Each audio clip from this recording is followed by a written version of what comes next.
ওখানে আমার কেউ নেই। মা বাবা মারা গেছে সেই কবে, তাদের কথা মনেই পড়ে না। মানুষ হয়েছি মামার ওখানে।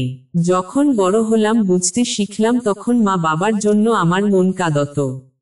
এখানে আমি মা বাবা পেয়েছি, আমার মন আর কাঁদে না। আমি এখান থেকে কোথাও যাব না।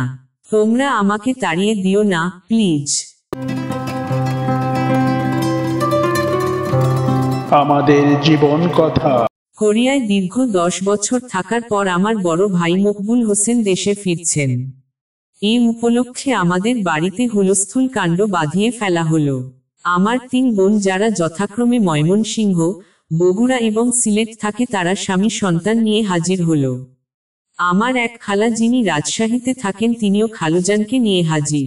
আগে থেকেই বাবা পোলাও, কোরমা এবং মুরগির ব্যবস্থা করে রেখেছিলেন। 2টো বিশাল সাইজের কাতল মাছ আনা হলো বাজার থেকে। গত বছর বাবা হাই স্কুলের শিক্ষক পদ থেকে অবসর নেয়ার পর আমাদের সংসারে খুব টান যাচ্ছে।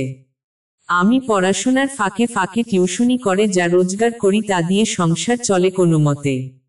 বাবার সিগারেট খাওয়ার অভ্যাস, কিন্তু প্রায় সময়ই তার কাছে টাকা থাকতো না। তিনি মায়ের কাছে ঘ্যান ঘ্যান করে আমার কাছ থেকে 5-10টা করে টাকা নেয়াতেন। মা লজ্জায় আমার কাছে টাকা চাইতে পারেন না। যে ছেলেকে তারা এতদিন পরিশ্রম করে রোজগার করে বড় করেছেন, তার কাছে টাকা চাইতে লজ্জা। মনে মনে অবাক হতাম, মাকে লজ্জা দিতে চাই না। তিনি যখন টাকা চাওয়ার আগে কোনো নাটক সাজাতে থাকতেন, তখন 10টা টাকা তার হাতে গুজে দিয়ে নাটকের মোড় ঘুরিয়ে ফেলতাম। মা অবাক চোখে আমার দিকে তাকিয়ে থাকতেন, তারপর টাকা নিয়ে নীরবে উঠে চলে যেতেন। আমি নিশ্চিত মায়ের চোখে তখন জল টলমল করত, হয়তো 2-1 ফোঁটা ঝরেও পড়ত। তাকে তখন পেছনের দিক থেকে দেখতাম বলেই হয়তো ধরতে পারতাম না। সংসারের যখন এই অবস্থা, তখন আমাকে না জানিয়েও পোলাও, মাছ, মুরগির ব্যবস্থা বাবা কিভাবে করলেন, এটা আমাকে খুব ভাবিয়ে তুলল। প্রথমবারের মতো মনে হয়েছিল, সংসারের অনেক খবরই আমি রাখি না। আমার মা দুপুর থেকে শুরু করে রাত 8টা পর্যন্ত আগুনের তাপে শরীর পুড়ে মাছ, মুরগি, পোলাও রান্না করলেন। আমি আশ্চর্য হয়ে লক্ষ্য করলাম, আমার 3 বোনের একজনও রান্নাঘরে এসে একবার উকিও দিল না। যে যার স্বামী ছেলে নিয়ে ব্যস্ত। খালার সাইজ হাতির মতো বিশাল, তিনি বারান্দায় মোড়া পেতে বসে পান চিবাচ্ছেন সেই সকাল থেকে। পান আনার ভয়ে ছোট ছেলেমেয়েরা তার কাছ থেকে দূরে দূরে থাকত। তিনি খালুজানকে দিয়ে পান আনিয়ে নিচ্ছেন একটু পর পর। খালুজান পান এনে দিয়ে খালার পাশে বসে থাকেন, অপেক্ষা করেন আবার কখন পান শেষ হয়। আমি গেলাম সদর বাজারে, সেখানে এক ফোন ফ্যাক্সের দোকানে রাত 9টা পর্যন্ত আমাকে অপেক্ষা করতে হবে। ভাইয়া দেশে নেমেই ফোন করবেন, তারপর সোজা বাড়ি চলে আসবেন। 2 সপ্তাহ আগে তার একটি চিঠি থেকে আমরা এটাই জেনেছি। কিন্তু আমার কেন জানি মনে হচ্ছে, ভাইয়া আজ দেশে এলেও বাড়ি আসবেন না। ঢাকায় কোনো হোটেলে রাতে থেকে সকালে রওনা হবেন। শুধু তার আসার পথ চেয়ে কয়েকটা মানুষ রাত জেগে বসে থাকবে।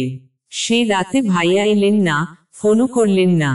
আমরা সারা রাত না খেয়ে তার জন্য জেগে থাকলাম। যা রান্না হয়েছিল তা তেমনই থাকলো। যার জন্য রান্না হয়েছে তাকে ছাড়া খাই কি করে? হঠাৎ কিছু ভাবনা রাতের শেষ দিকে আমাকে এলোমেলো করে দিয়েছিল। যার জন্য এত কিছু, এত আয়োজন, সে এই 10 বছরে আমাদের অভাবের সংসারে 10,000 টাকাও পাঠায়নি। বাবা তার সমস্ত জমি আর মা তার শেষ সম্বল বিয়ের গয়নাগুলো বিক্রি করে, যে আশা আর আকাঙ্ক্ষা নিয়ে ভাইয়াকে বিদেশে পাঠিয়েছিলেন, তার বিনিময়ে সে কি দিয়েছে তাদের? শ্রোতা বন্ধুরা, আপনারা শুনছেন আমাদের জীবন কথা চ্যানেলে জীবন থেকে নেয়া ছোট গল্প। আপনারা চাইলে আপনাদের জীবনে ঘটে যাওয়া ঘটনাসমূহ আমাদের জানাতে পারেন। আমাদের চ্যানেলের ইমেল অ্যাড্রেস the1111 আমাদের সবাইকে অবাক করে দিয়ে ভাইয়া এলেন পরদিন বিকেলে। অবাক হওয়ার কোনো কথা ছিল না, কিন্তু ভাইয়া আমাদের অবাক হতে বাধ্য করলেন। তিনি বিয়ে করে এক বিদেশিনীকে নিয়ে এসেছেন। সেই মহিলা অসম্ভব ফর্সা, তবে তার সারা মুখে আশ্চর্য এক ধরনের মায়াবী ভাব আছে। এতদিন পর ভাইয়া এলেন, মা একটু তাকে জড়িয়ে ধরে কাঁদবেন, বাবা একটু বড় ছেলের সঙ্গে সংসারের অবস্থা নিয়ে কথা বলবেন, আমরা রাত জেগে তার কাছ থেকে বিদেশের গল্প শুনব, এসবের কিছুই হলো না। প্রেশার বেড়ে গিয়ে মা বিছানায় পড়লেন। বাবা অধিক শোকে পাথর হয়ে গেলেন। গভীর রাতে মায়ের কান্না শুনতে পাই। বাবা ফিস ফিস করে বলেন, সে আমাদের মকবুল নয়, সে অন্য কেউ। কোথায় যেন বিরাট ভুল হয়ে গেছে রহিমা, বিরাট ভুল হয়ে গেছে। এসবের দিকে ভাইয়ার কোনো খেয়াল নেই। সে সারাক্ষণ বিদেশিনীকে নিয়ে ব্যস্ত। খুব প্রয়োজন ছাড়া কারো সঙ্গে কোনো কথাও হয় না তার। তবে বিদেশিনীকে দেখতাম আমাদের প্রতি কিছুটা আগ্রহী। ভাইয়া কোনো কারণে বাইরে গেলে তিনি বাবা মায়ের ঘরে চলে আসতেন। ভাঙা ভাঙা বাংলায় বলতেন, কেমন আছেন আপনি?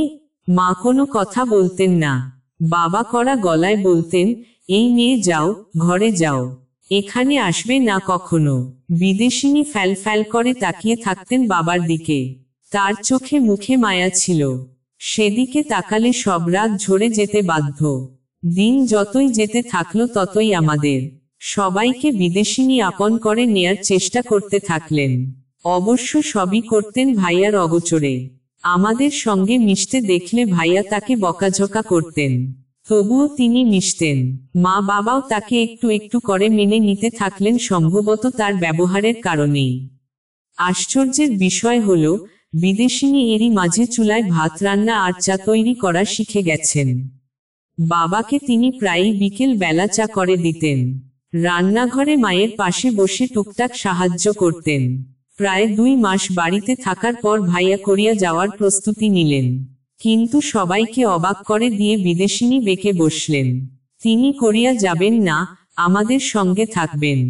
ভাইয়া অনেক বোঝালেন, আমরাও বোঝালাম, এখানে থাকলে তার কষ্ট হবে। কিন্তু তিনি কিছুতেই রাজি নন। ভাইয়া পড়ে গেলেন মহামুশকিলে। কোরিয়ায় না গেলে তার নাকি অনেক ক্ষতি হয়ে যাবে। শেষ পর্যন্ত বিদেশিনীকে রাজি করানো গেল। তবে এখন নয়, তিনি যাবেন আরো 5 মাস পর। এ 5 মাস তিনি আমাদের সঙ্গে থাকবেন। উপায় না দেখে ভাইয়া রাজি হলেন।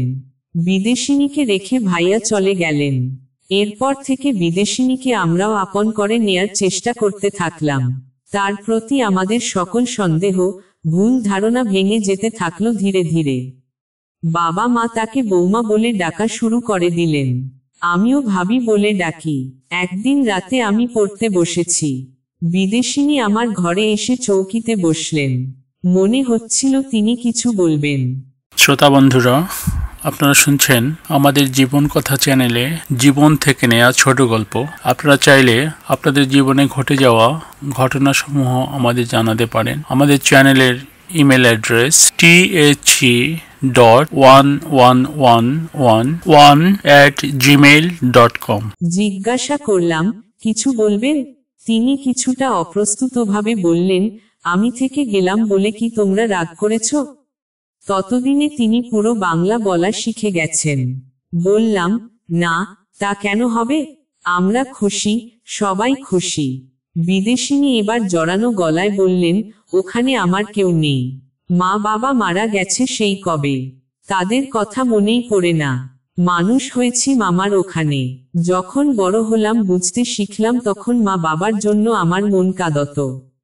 এখানে আমি মা বাবা পেয়েছি, আমার মন আর কাঁদে না।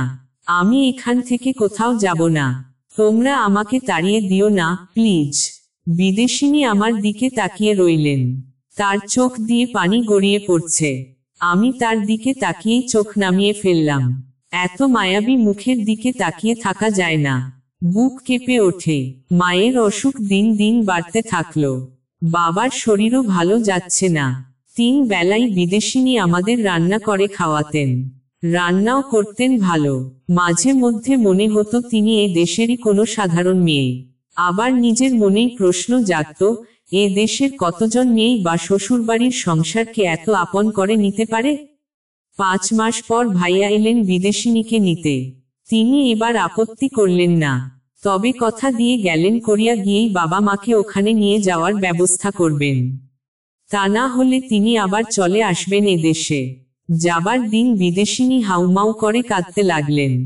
সঙ্গে সঙ্গে মাও কাঁদলেন। বাবা কঠিন মানুষ, সারা জীবন শিক্ষকতা করেছেন। তাকে আমি কোনোদিন কাঁদতে দেখিনি। সেদিন তিনিও কাঁদলেন। এক অবিচ্ছেদ্য মায়ার বাঁধনে সবাইকে বেঁধে দিয়ে বিদেশিনী চলে গেলেন। তারপর পার হলো আরো 5 বছর। এর মাঝে মা মারা গেলেন। তার কঠিন অসুখ হয়েছিল। মাঝে মধ্যে তীব্র শ্বাসকষ্ট হতো। বাবা তার হাত শক্ত করে ধরে বলতেন, রহিমা আর একটু সবুর করো, আর কয়েকটা দিন। বৌমা খবর পাঠিয়েছে আমাদের সামনের মাসেই কোরিয়া নিয়ে যাবে। ওখানে তোমার ভালো চিকিৎসা করাবো। তুমি ভালো হয়ে যাবে। বাবার কথা ছিল নিছকই সান্ত্বনা। কারণ বিদেশিনীকে নিয়ে যাবার পর ভাইয়ের সঙ্গে আমাদের কোনো যোগাযোগ নেই। আমরা যোগাযোগ করার চেষ্টা করেছি, কাজ হয়নি। তা থেকেই বুঝে নিয়েছি তারা ঠিকানা পাল্টিয়েছে। আমি অবাক হয়েছি বিদেশিনীর কথা ভেবে। অন্তত তিনি তো একবার আমাদের খোঁজ নিতে পারতেন। মানুষ এতটা বদলে যায় কিভাবে? রাজীব ফেরদৌস, মিরপুর, ঢাকা থেকে।